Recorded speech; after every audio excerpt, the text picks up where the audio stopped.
Shalom semua. Kita akan memulai ibadah kita pada pagi hari ini. Kita siapkan hati kita untuk memuji Tuhan. Kita angkat satu pujian Kumasuk Roh Maha Kudus.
menyembah Tuhan Allah kami yang kudus. Tuhan, bawalah kami terus masuk dalam hadirat Allah yang lebih dalam lagi, supaya kami boleh menikmati, merasakan jamahan dan sentuhan kasih Tuhan melalui ibadah kami pada pagi hari ini. Kami sangat yakin dan percaya Engkau tahu dan melihat hati kami masing-masing, hati yang penuh kerinduan untuk berjumpa dengan Engkau, hati yang dipenuhi dengan kerinduan untuk memuji dan menyembah Engkau. Kiranya apa yang dapat kami lakukan dalam ibadah ini dapat membuat hati Tuhan tersenyum dengan kehadiran kami. Kami mau nama Tuhan ditinggikan, kami mau menyembah Allah kami yang hidup, kami mau berdoa kepadamu, kami mau memuji-muji Engkau dan mau diberkati oleh Tuhan melalui kebenaran firman Allah. Buat teman-teman kami yang tidak bisa hadir pada pagi hari ini, doa kami kepadamu Tuhan, berkatilah mereka, sertailah mereka. Tuhan, lawatlah mereka sebagaimana Engkau melawat kami pada pagi hari ini melalui ibadah ini. Bahkan kami yang sudah ada di rumah Tuhan, tolong kami untuk tidak menyia-nyiakan waktu yang ada ini. Waktu yang singkat ini kami akan pakai, kami melibatkan Tuhan, supaya dalam waktu ini benar-benar kami boleh Tuhan menyukakan hati Tuhan dan kuasa Tuhan mengalir dalam ibadah ini, sehingga kami yang melayani Engkau dan kami yang duduk diam dalam hadirat Allah, kami sama-sama dibentuk dan diberkati oleh Tuhan, karena Engkau Allah yang hidup, Allah yang mengerti apa yang menjadi kebutuhan hidup kami. Dan pujilah nama Tuhan. Kami serahkan ibadah kami pada pagi hari ini, dan di dalam nama Tuhan Yesus kami mohon pimpinan Tuhan untuk memimpin dari awal pertengahan dan sampai akhirnya ibadah ini. Bersama-sama kita katakan amin. Puji Tuhan. Ya, selamat datang buat Bapak Ibu yang biasa di gereja lain beribadah, dan juga adik cantik ada satu ya lupa tadi namanya. Selamat datang, Tuhan Yesus berkati kita. Puji Tuhan. Mari kita berdoa bersama-sama. Bila angkat pujian Roh Kudus tercurah.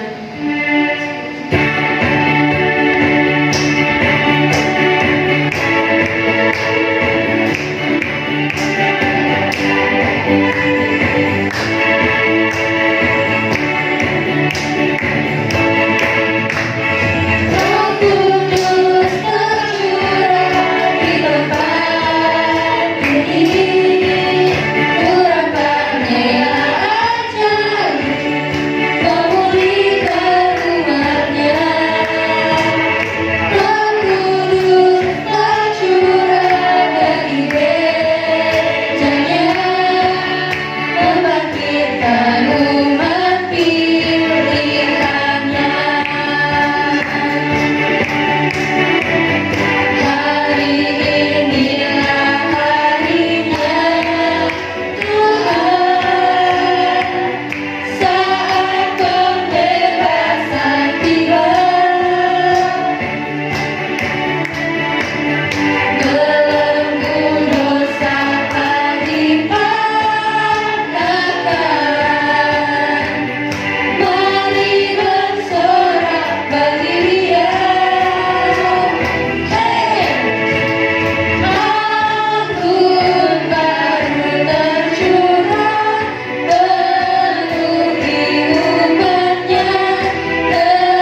angkat satu pujian bagi kami Yesus.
Bapak Surgawi, ini kami Tuhan, kami membawa seluruh kehidupan kami di hadapan Engkau.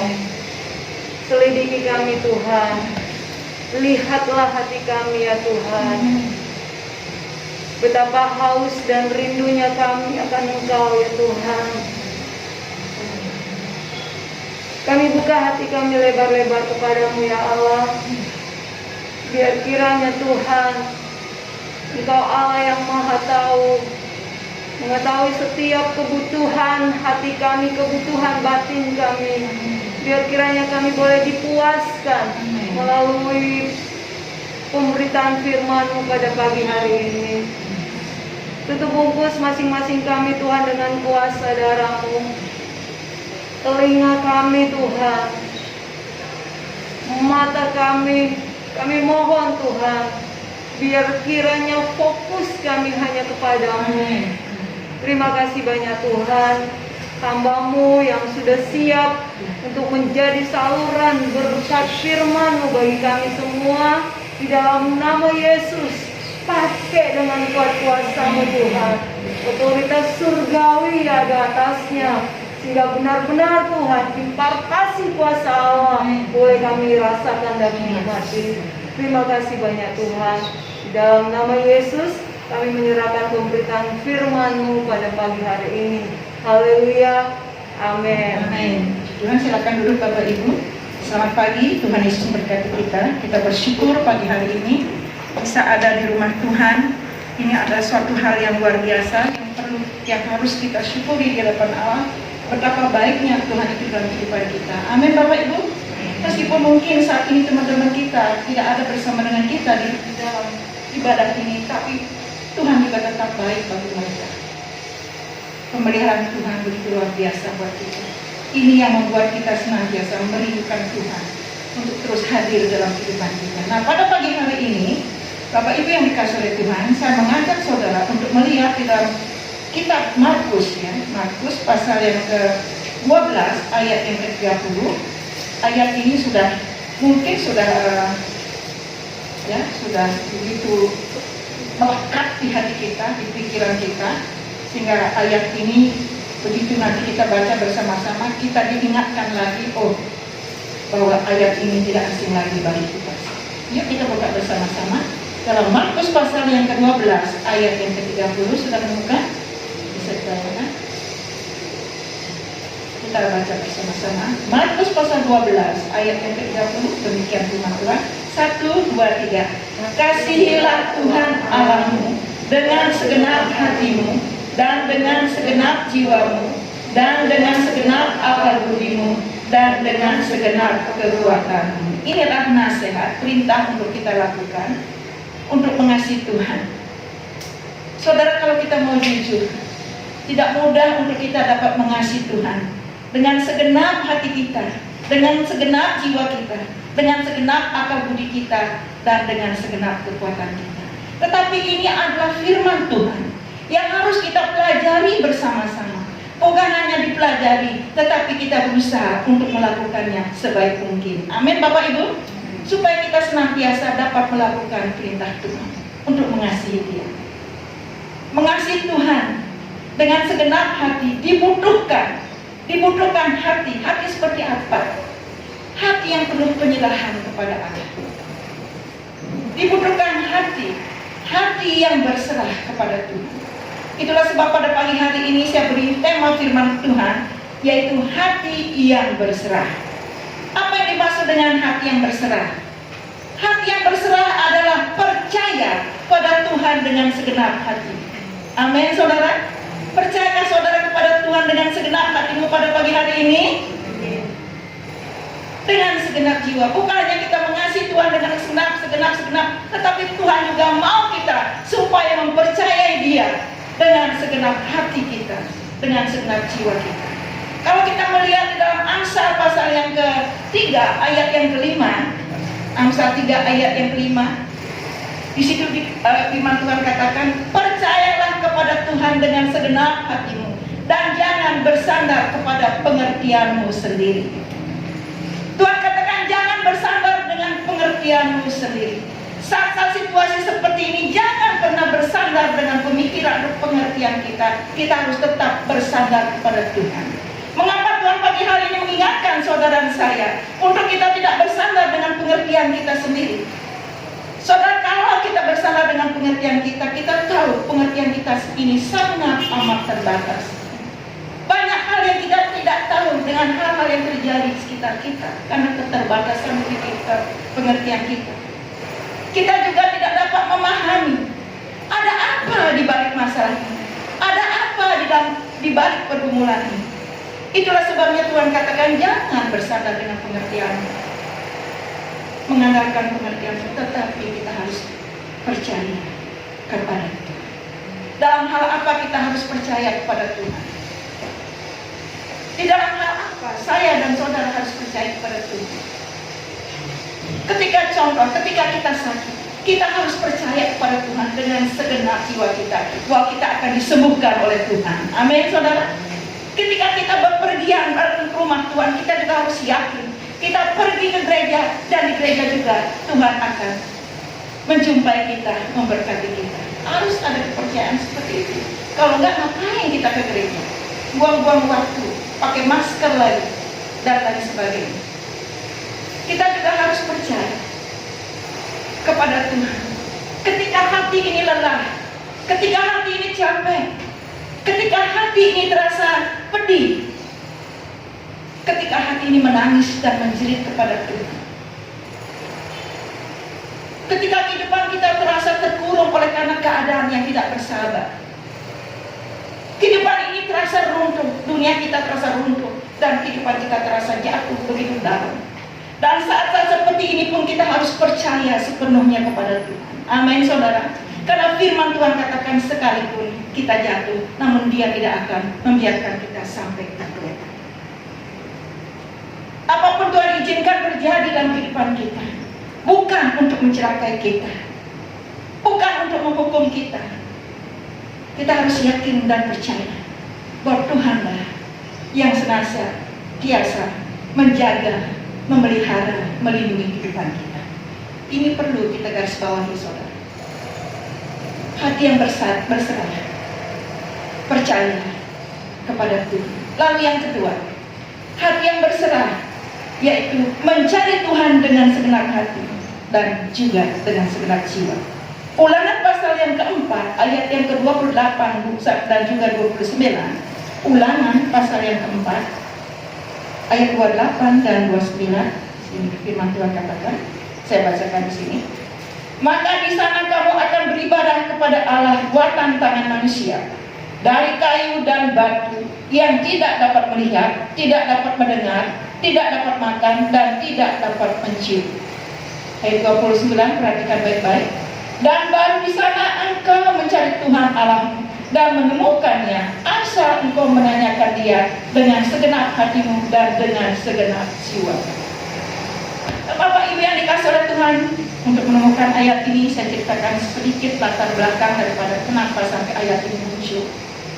Suatu hari Musa sebagai pemimpin bangsa Israel mengumpulkan bangsa Israel di padang gurun.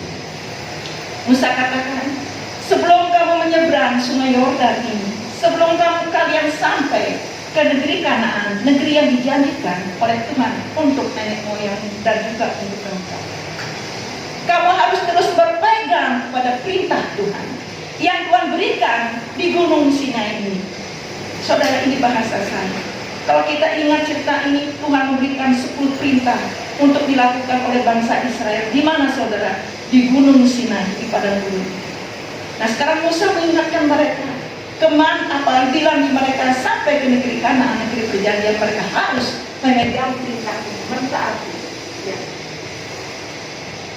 Salah satu perintah Tuhan yang paling pertama itu, jangan membuat patung untuk disembah. Nah, Musa katakan, setelah nanti kalian sampai di negeri Kanaan, jangan pernah membuat patung untuk disembah. Apapun bentuknya, bagaimanapun wujudnya, baik itu merupakan patung dari binatang, berbentuk binatang, yang di laut, yang di darat, jangan kamu buat itu, dan jangan kamu sembah. Dan juga jangan kamu menyembah Allah orang Kanaan. Nah, saudara, setelah Musa menyampaikan perintah ini, mengulangi lagi firman Tuhan yang terdapat di Gunung Sinai ini, di dalam ayat 28-29 kita melihat, saudara. Namun sebelumnya Musa katakan, kalau kamu sampai melanggar perintah Tuhan, melanggar perjanjian ini. Nah, mulai Musa bernubuat. Musa bernubuat tentang ratusan tahun ke depan untuk bangsa Israel. Jika kamu melanggar perintah Allah, maka Tuhan akan menyerahkan kamu di antara bangsa-bangsa. Nah, ayat ke-28. Maka di sana kamu akan beribadah kepada Allah buatan tangan manusia, yang terbuat dari kayu dan batu, yang tidak bisa mendengar, yang tidak bisa melihat, yang tidak bisa makan dan juga tidak bisa mencium. Saudara, ternyata apa yang dibuatkan oleh Musa di padang gurun, saudara, benar-benar terjadi. Ketika kalau kita ingat kisah bangsa Israel, mereka begitu diberkati oleh Tuhan, tetapi mereka berpaling dari Tuhan, mereka menyembah patung, menyembah berhala. Akhirnya Tuhan menyerahkan mereka sampailah mereka di Babel. Sampai di negeri Babel, saudara, mereka apa yang mereka sembah? Mereka menyembah dewa-dewa, ilah-ilah orang Babel yang terbuat dari tangan manusia, dari batu, dari kayu. Nah, saudara, di dalam ayat 28, nah saudara, kita sekarang merenung sejenak. Perbuatan Musa ini memang digenapi oleh Tuhan. Apa yang terjadi? Bagaimana keadaan bangsa Israel ketika mereka menyembah kayu, menyembah batu buatan tangan manusia, diukir gitu, dipercantik, diperindah? Apakah mereka bahagia? Apakah mereka tenang? Apakah mereka puas? Ternyata, saudara, waktu saya saya merenung melibatkan Tuhan. Saudara, waktu mereka ada di sana dalam negeri pembuangan, oleh karena mereka sudah tidak mengikuti perintah Allah. Waktu mereka beribadah kepada Allah buatan manusia itu, hati mereka kosong. Hati mereka terasa kering dan gersang. Tidak ada damai, tidak ada ketenangan. Pada saat seperti itu, disitulah saudara, di dalam ayat yang ke-29, dan baru di sana engkau mencari Tuhan Allahmu dan menemukannya, asal engkau menanyakan Dia dengan segenap hatimu dan dengan segenap jiwa. Dan baru di sana mereka mencari Tuhan. Ketika hati mereka kering, ketika kehidupan merasa gersang, ketika mereka tidak mengalami damai sejahtera, di sanalah baru mereka mencari Tuhan dengan menanyakan Tuhan dengan segenap hatinya. Di situ mereka bertemu. Bapak Ibu yang dikasihi oleh Tuhan, pelajaran yang kita dapat petik di sini. Jangan tunggu hati kita gersang dulu, jangan tunggu hati kita kosong dulu, jangan tunggu hati kita gelisah dulu, baru kita mencari Tuhan. Enggak salah sih kalau hati kita lagi gundah gulana, lagi kacau, kita mencari Tuhan, enggak salah. Tapi jangan tunggu itu baru kita mencari Tuhan. Mari kita akan terus mencari Tuhan dengan segenap hati kita dan mencari kekuatan Tuhan daripada firman-Nya. Amin, saudara. Supaya saudara dan saya tetap kuat di dalam Tuhan. Carilah terus kekuatan yang berasal daripada firman Allah. Mungkin lewat khotbah-khotbah, atau saudara diingatkan oleh Roh Kudus dengan khotbah minggu yang lalu atau bulan yang lalu, ketika Tuhan mengingatkan kita, renungkan itu. Pasti di sana ada kekuatan-kekuatan yang Tuhan berikan kepada kita. Sekali lagi, carilah Tuhan setiap hari. Jangan tunggu masalah datang dulu, baru kita cari masalah. Jangan tunggu kehidupan kita terpuruk dulu, baru cari masalah. Sekalipun itu tidak disalahkan oleh Tuhan, itu benar. Tetapi alangkah baiknya setiap hari kita mencari Tuhan dan mencari kekuatannya. Lalu yang ketiga, saudara, hati yang berserah adalah bertobat dengan segenap hati dan dengan segenap jiwa. Kita melihat sekarang dalam Ulangan pasal 30 ayat yang ke-10. Ulangan, masih dalam buku Ulangan. Ulangan pasal yang ke-30 ayat yang ke-10, firman Tuhan katakan,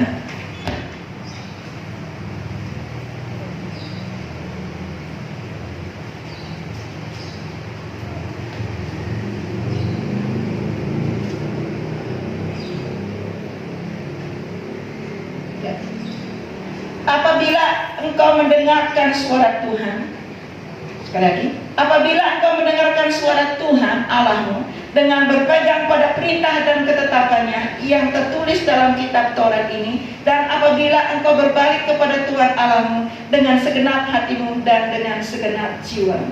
Tadi saya katakan, hati yang berserah adalah mencari Tuhan dengan segenap hati. Lalu yang di sini kita harus bertobat dengan segenap hati. Orang yang bertobat di dalam ayat ini dikatakan orang seperti apa, saudara? Kalau orang itu bertobat, dia akan mendengarkan suara Tuhan. Kalau orang itu bertobat, dia akan memegang perintah-perintah Tuhan atau melakukannya. Kalau orang itu bertobat, dia akan berbalik berdosa kepada Allah. Itulah orang yang bertobat. Nah, Bapak Ibu yang dikasihi oleh Tuhan, kembali saya ceritakan sedikit tentang Musa. Musa sesungguhnya menginginkan sekali bangsa Israel itu hidup di dalam pertobatan. Bukan pada waktu di padang gurun saja, tapi kemanapun, dimanapun mereka berada itu, dia sebagai pemimpin, dia ingin umat yang dia pimpin itu hidup di dalam pertobatan. Lalu Musa katakan kepada bangsa Israel di padang gurun, Musa katakan, 40 tahun yang lalu aku membawa engkau dari Mesir sampai ke padang gurun ini. Di Mesir engkau melihat pencobaan-pencobaan yang besar yang mendatangkan celaka untuk orang Mesir. Di situ ada mujizat-mujizat besar yang Tuhan lakukan, yang engkau saksikan, dan yang kita saksikan bersama-sama. 40 tahun lamanya aku memimpin engkau di padang gurun ini. Kasut yang ada di kakimu tidak menjadi rusak. Baju yang ada di tubuhmu tidak menjadi rusak selama 40 tahun. Waktu kita ada di padang gurun ini, Sihon, Raja Hasyebi itu menyerang kita, Raja Basan memerangi kita. Tetapi sekalipun mereka datang dengan jumlah tentara yang banyak, tetapi kita pukul mundur mereka, kita bisa mengalahkan. Saudara, Musa mengingatkan bangsa Israel tentang kuasa Tuhan, tentang kasih Tuhan, supaya mereka terus hidup dalam pertobatan, supaya mereka bisa mengasihi Tuhan dengan segenap hati mereka. Nah, Bapak Ibu yang dikasihi oleh Tuhan, Musa juga katakan, jikalau engkau bertobat dengan segenap jiwa, maka Tuhan akan mengasihi engkau. Jika engkau hidup dalam pertobatan, Tuhan akan memulihkan hidupmu. Jika engkau hidup di dalam pertobatan, maka Tuhan akan terus menolong engkau untuk menyulat hatimu, artinya membersihkan, memutuskan hatimu. Jika engkau hidup dalam pertobatan, maka kebaikan Tuhan akan melimpah dalam keluargamu. Kebaikan Tuhan akan melimpah dalam pekerjaanmu. Kebaikan Tuhan akan melimpah di dalam hasil bumi dan hasil ternakan. Itu ada dalam ayat yang ke-6 dan 9. Itu yang Musa katakan kepada bangsa Israel. Saudara, intinya saudara, pesan Musa kepada bangsa Israel, kalian harus bertobat, karena pertobatan kalian itu sangat menentukan berkat Tuhan. Saudara yakin Tuhan juga berbicara kepada kita pada pagi hari ini. Pertobatan kita di hadapan Tuhan sangat menentukan berkat Tuhan datang dalam kehidupan kita. Amin, saudara. Bukan berkat dulu baru bertobat, bertobat dulu, maka berkat itu akan terus mengalir. Ketika kita bertobat di hadapan Allah, saudara, bukan saja berkat jasmani yang kita terima, melebihi daripada akal pikiran kita, tetapi kedekatan kita dengan Tuhan pun akan semakin kuat. Nah, Bapak Ibu yang dikasihi oleh Tuhan, tidak salah kalau Matius 6 ayat ke-33 katakan, carilah dulu kerajaan Allah dan kebenarannya, maka semuanya akan ditambahkan, bukan dikurangi. Jadi berkat atau pertobatan kita sangat menentukan berkat Tuhan. Itu kekuatan kita, kedekatan kita dengan Tuhan sangat ditentukan dengan pertobatan kita. Oh, luar biasa, saudara. Lalu yang keempat, saudara, yang terakhir, hati yang berserah adalah mengikuti Tuhan dengan segenap hati. Kalau yang pertama tadi percaya kepada Tuhan dengan segenap hati, mencari Tuhan dengan segenap hati, bertobat dengan segenap hati, dan sekarang mengikuti Tuhan dengan segenap hati. Itulah hati yang berserah. Kita melihat ayat 1 Raja-Raja pasal yang ke-14 ayat yang ke-8. 1 Raja-Raja pasal yang ke-14 ayat yang ke-8, firman Tuhan katakan. Yuk kita baca bersama-sama. 1 Raja-Raja 14 ayat yang ke-8. Sudah baca? Ya. 1, 2, 3.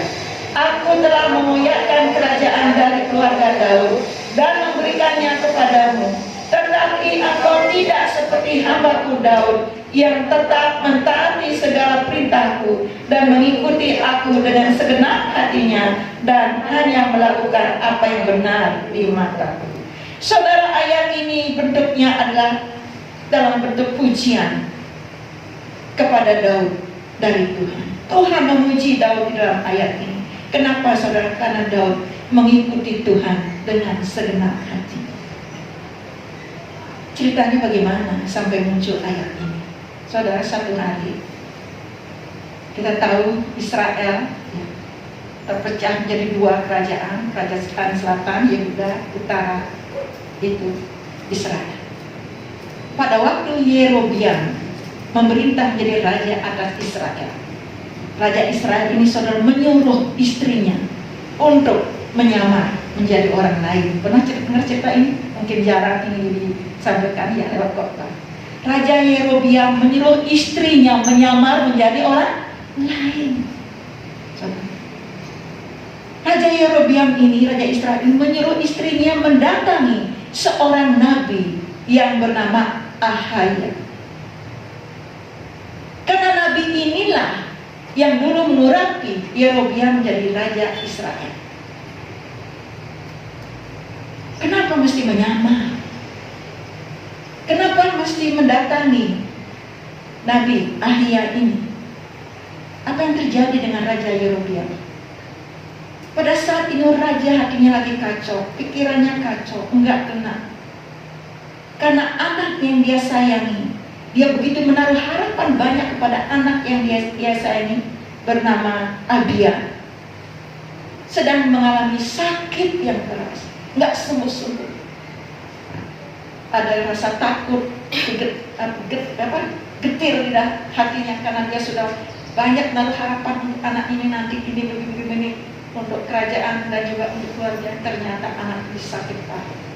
Itulah sebabnya raja menyuruh istrinya sang ratu menyamar menjadi orang lain untuk pergi kepada nabi ini untuk cari tahu bagaimana nanti keadaan anak ini, apakah hidup atau mati, apakah bisa sembuh atau enggak, dan apa yang harus dia lakukan supaya anak ini sembuh.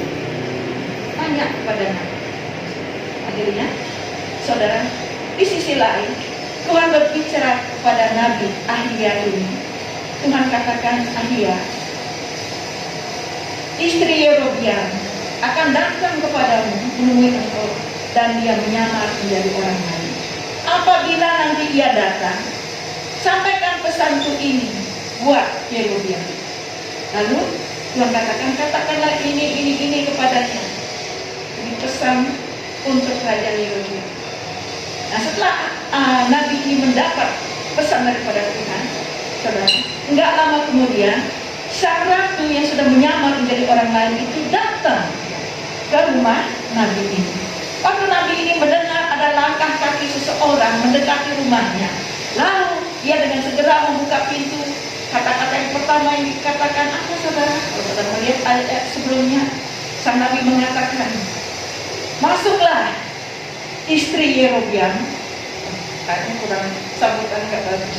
Mengapa engkau menyamar menjadi orang lain? Waduh, Bapak, teguran yang keras lagi, sambutannya gak enak, ditegur dengan kasar juga gitu ya, kurang bagus sama sang ratu. Dia ratu kan sudah tahu, dia tahu bahwa dia itu ratu, kan dia bilang, kenapa engkau menyamar menjadi orang lain? Setelah itu Nabi ini katakan kepada sang ratu yang sudah menyamar ini ada pesan keras daripada Tuhan, tolong sampaikan kepada suami. Si ratu belum sempat ngomong apa-apa, menanyakan apa tentang anaknya, tapi si Nabi ini langsung ngomong, ini pesan Tuhan yang keras, sampaikan kepada suamimu. Karena ini pesan Tuhan, karena kamu telah menyakiti hatiku dan membelakangi aku dengan membuat patung untuk engkau sembah dan mengajak umat Israel untuk mengadakan pelajaran bakti menyembah kepada patung. Padahal engkau tahu, akulah yang memilih engkau, yang mengangkat engkau, yang meninggikan engkau menjadi raja.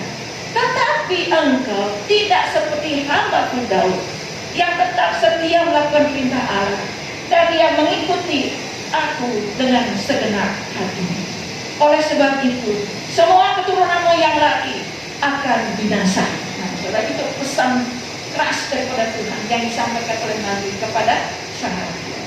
Nah, setelah Nabi ini menyampaikan pesan daripada Tuhan, lalu si Nabi katakan, sekarang kamu pulanglah. Sampainya kamu nanti di kota, anak itu pasti akan mati.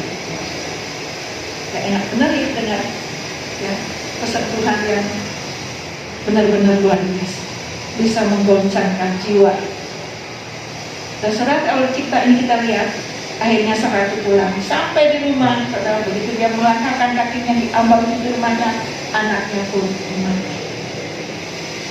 Nah, Bapak Ibu yang dikasih oleh Tuhan, kita tidak bisa membayangkan ketika sang ratu menyampaikan pesan Tuhan, bagaimana perasaan daripada sang raja, bagaimana raut wajah sang raja, apa yang bergejolak di hatinya.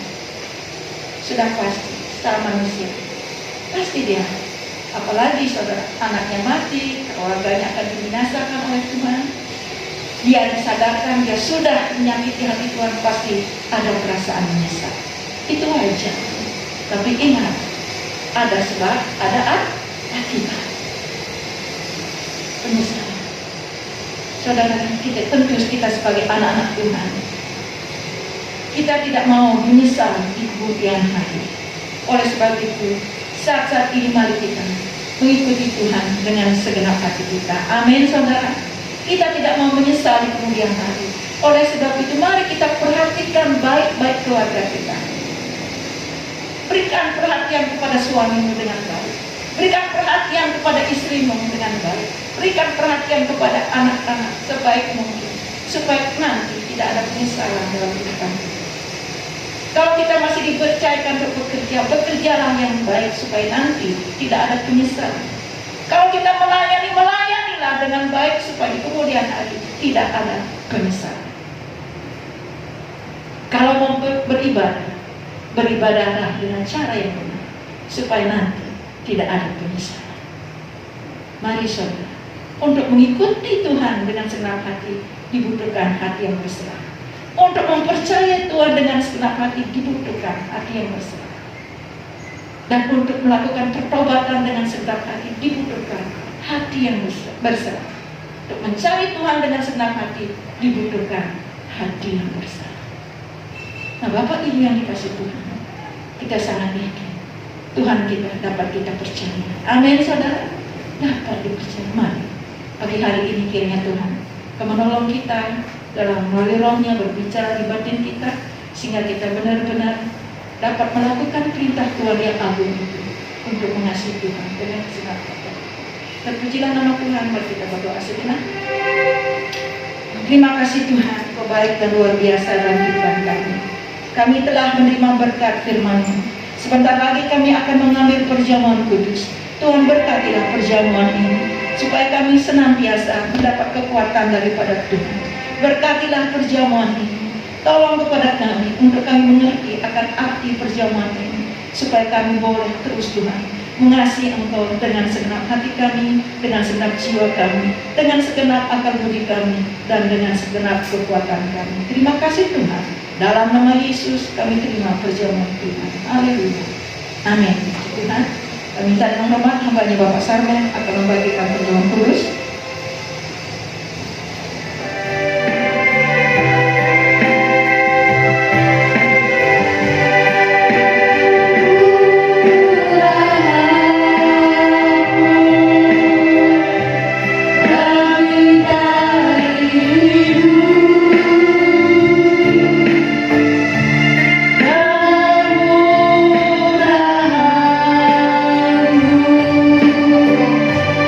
Kami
Tuhan. Kita ada dalam suasana yang hening, ada di dalam hadirat Allah. Saudara diberkati oleh Tuhan melalui perjamuan kudus ini. Oleh sebab itu sekarang peganglah roti di tangan kananmu dan dengarkanlah firman ini. Kalau saudara setuju, saudara boleh mengatakan amin.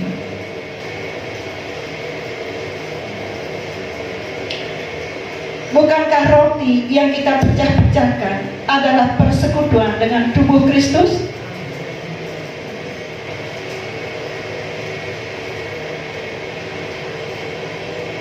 Demikian juga ia mengambil sebab setiap kali kamu makan roti ini dan minum cawan ini, kamu memberitakan kematian Tuhan sampai Ia datang.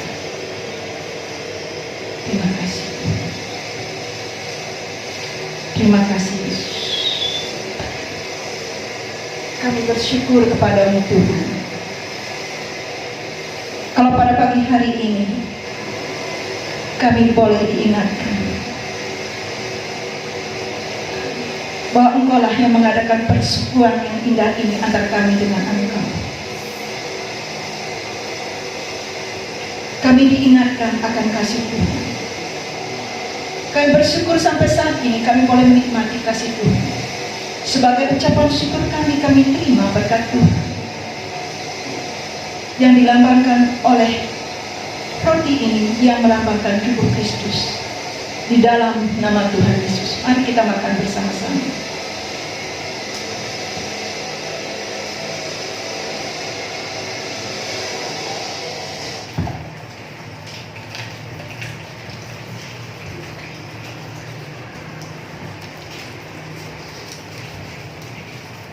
Peganglah anggur di tangan kanan saudara dan dengarkanlah firman Tuhan. Bukankah cawan pengucapan syukur yang atasnya kita ucapkan syukur adalah persekutuan dengan darah Kristus?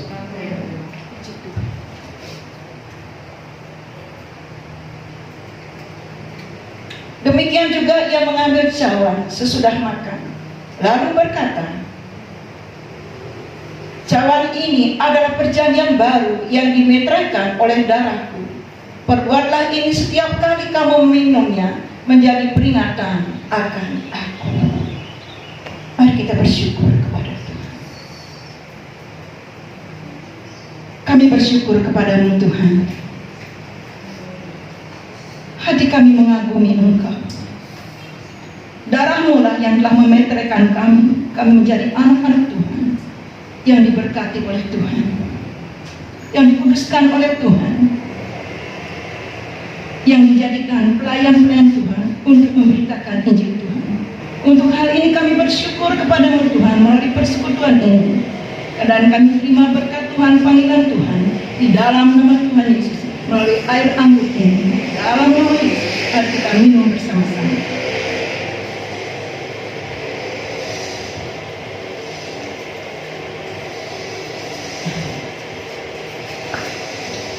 Kita naikkan pujian ini kembali kemuliaan. Nanti waktu dan tempat saya serahkan kepada Allah. Kemuliaan.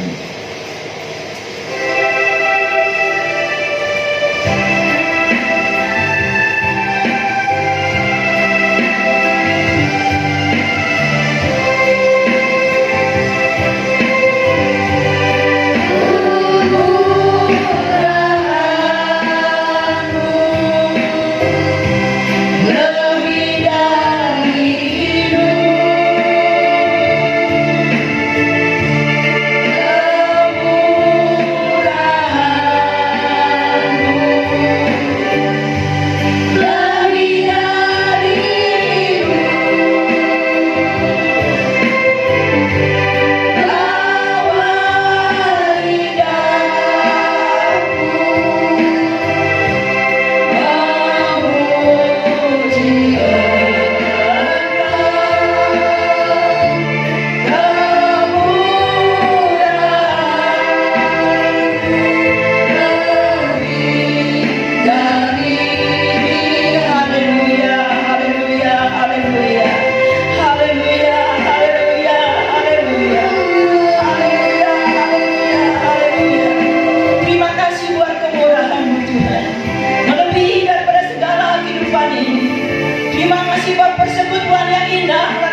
Kiranya dua hal ini perlu kami perhatikan. Ketika kami sakit, kami butuh berkat daripada Tuhan. Tuhan, terima kasih. Engkau memberkati keluarga daripada Ibu Asep. Engkau memberkati ya Tuhan keluarga daripada Seth. Tuhan juga memberkati keluarga Ibu Emi. Tuhan memberkati keluarga Ibu Yunita. Tuhan berkati keluarga hamba-Mu Bapak Sarmi. Tuhan memberkati keluarga daripada hamba-Mu Bapak Rahmat. Tuhan memberkati Nomi. Tuhan memberkati kami semua yang hadir. Tuhan, Engkau memberkati keluarga Bapak Frendy. Tuhan juga memberkati ibadah kami yang kedua nanti. Tuhan, kepada Tuhanlah kami serahkan kehidupan kami. Setiap keluarga yang kami sudah sebutkan Tuhan, bahkan yang belum kami sebutkan. Jemaat Tuhan yang beribadah di tempat ini, Tuhan secara khusus kami mohon, kiranya keberkatan daripada Tuhan terus mengalir dalam kehidupan kami. Kemenangan, kesehatan daripada Tuhan, penjagaan daripada malaikat Tuhan terus ada di sekitar kami. Oleh sebab itu Bapak Ibu yang dikasihi oleh Tuhan, sekarang angkatlah kedua tanganmu. Engkau sudah memuji-muji Tuhan, menyembah Tuhan dan mendengarkan firman Allah, bahkan sudah membawa persembahanmu kepada Allah. Semuanya itu berkenan di mata Tuhan. Kiranya Tuhan akan terus memberkatimu. Ketika engkau mengangkat kedua tanganmu, dan inilah berkat yang kau akan bawa pulang. Oleh sebab itu Bapak Ibu yang dikasihi oleh Tuhan, sekiranya engkau mendengar perintah-perintah Tuhan dan melakukannya, maka engkau akan seperti gelombang-gelombang laut. Hidupmu tidak akan pernah berhenti dan kering, karena Tuhan akan terus menjaga, melindungi dan memberkati engkau. Dan damai sejahtera-Mu akan seperti sungai yang tidak pernah kering, karena sungai akan terus mengalir, berasal daripada sumbernya. Air itu adalah Tuhan sendiri memberkati engkau, karena engkau belajar untuk hidup dengan segenap hati kepada Allah, dan Roh Kudus menolong engkau mulai saat ini dan sampai selama-lamanya. Kami memuji kebesaran-Mu.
Memberkati kita semua.